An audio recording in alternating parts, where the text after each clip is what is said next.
Today I'm making olive oil and yogurt cake, which is a bundt cake, which is exactly my style because it's not too fussy. You don't have to worry about frosting and layers. And it starts with 3 cups of all-purpose flour. To this, we're gonna add a whopping tablespoon of baking powder because you need some good lift, and a teaspoon of table salt. All right, now you just whisk this together. We're gonna set these dry ingredients aside. Not only do I love bundt cakes because they're easy, but this is a bowl cake, which means no need to drag out a stand mixer. And also this cake, it can sit on the counter for a while. I made it around the end of the year holidays and it stood on a cake pedestal, and every time someone walked by, they would just take a little sliver off. And so it's kind of like a good counter cake. So here I have some sugar. This is 1 1/4 cups sugar. I'm gonna add 4 whole eggs. So I'm just gonna whisk this together by hand for about a minute. You wanna dissolve the sugar, and you want the mixture to look a little lighter in color and get a little frothy. Wanna use a good balloon whisk for this. Makes it go a little easier. A balloon whisk has the nice shape of the bulbous top on it. It's not a straight sauce whisk. That just makes it easier to incorporate more air. Again, you don't need to go crazy with this. You can see the sugar's dissolving. It's getting nice and glossy, starting to lighten in color. That's all you want to do. Dissolve the sugar and break up the eggs. All right, that looks good. Time to add the olive oil. And this is what makes this cake so unusual. This is 1 1/4 cups of extra virgin olive oil. So this is instead of any butter in the cake, and it adds its own fruity, somewhat savory flavor that just makes this cake a showstopper. Not too sweet, but has the wonderful flavor of the olive oil. You want to use a good olive oil here, not the cheap stuff, because the flavor of the olive oil does shine through. All right, so that was the olive oil. Now we're gonna add some yogurt. This is whole milk yogurt. You want 1 cup of it. Right into the bowl it goes. Whisk it in. All right, now time to add the dry ingredients. Right into the bowl. We're just gonna stir in the flour mixture until it's well incorporated. There are no streaks left. The batter can be a little lumpy, but that's okay. You won't see any lumps left in your cake after it's baked. Make sure there's no more streaks of flour in here.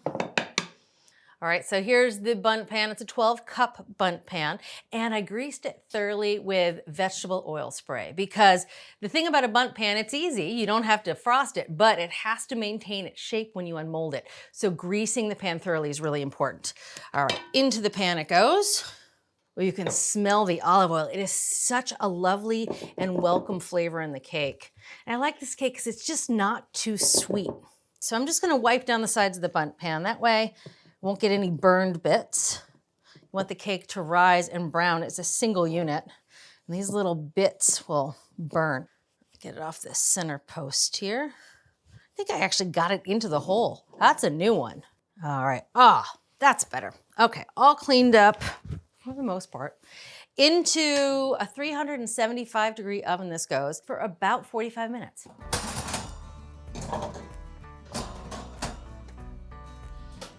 Oh, this cake is smelling delicious. It's been in the oven about 45 minutes. And the way to tell if it's done, because it's a very thick cake, is you want to take a wooden skewer, you want to poke it all the way in, pull it out, and you want it to be absolutely clean. A few tiny crumbs are fine. You just don't want to see any raw batter, obviously.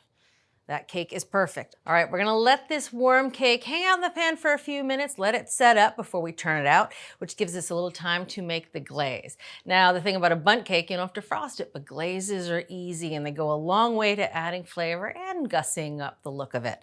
So here I have powdered sugar, easiest way to make a glaze. To this, we're gonna add some yogurt, reinforce that yogurt flavor that's in the cake. Just a tablespoon of yogurt. We're gonna add lemon juice, anywhere from 2 to 3 tablespoons of lemon juice, just until the glaze has the right texture. This is 2 cups of confectioner sugar. It really doesn't take much liquid to turn the confectioner sugar into a glaze. Yeah, the fun part about this glaze, I like the lemon yogurt glaze. I love how it repeats the flavors from the bundt cake. But if you wanted to have a little fun, you could make a bourbon glaze, you could make a tequila glaze. You can really make a glaze with any liquid and powdered sugar. All right, that's pretty good glaze consistency. Pretty much looks like glue, and that is ideal. Now to glaze this cake, we're actually gonna do it twice, 2 layers of glaze.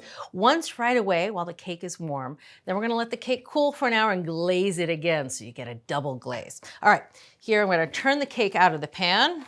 Hope I greased it well enough. Oh, falls right out.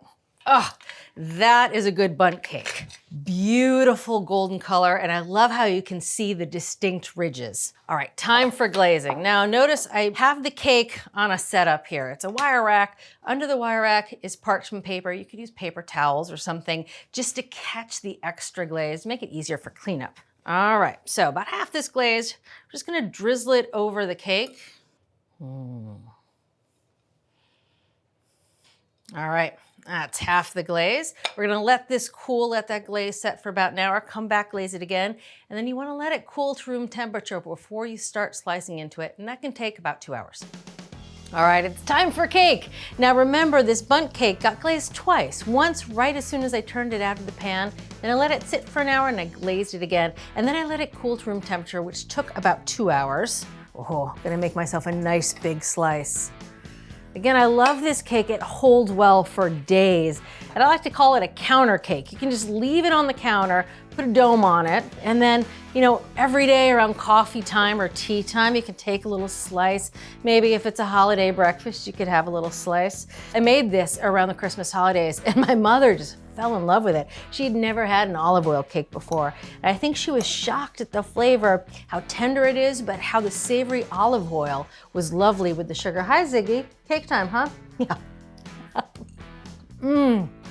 The richness of the olive oil with that bright lemony zing in the glaze is delicious. See you next time. Thanks for watching. What'd you think? Leave a comment below and let me know what you're excited to cook this week. You can get today's recipes and more for free at our website.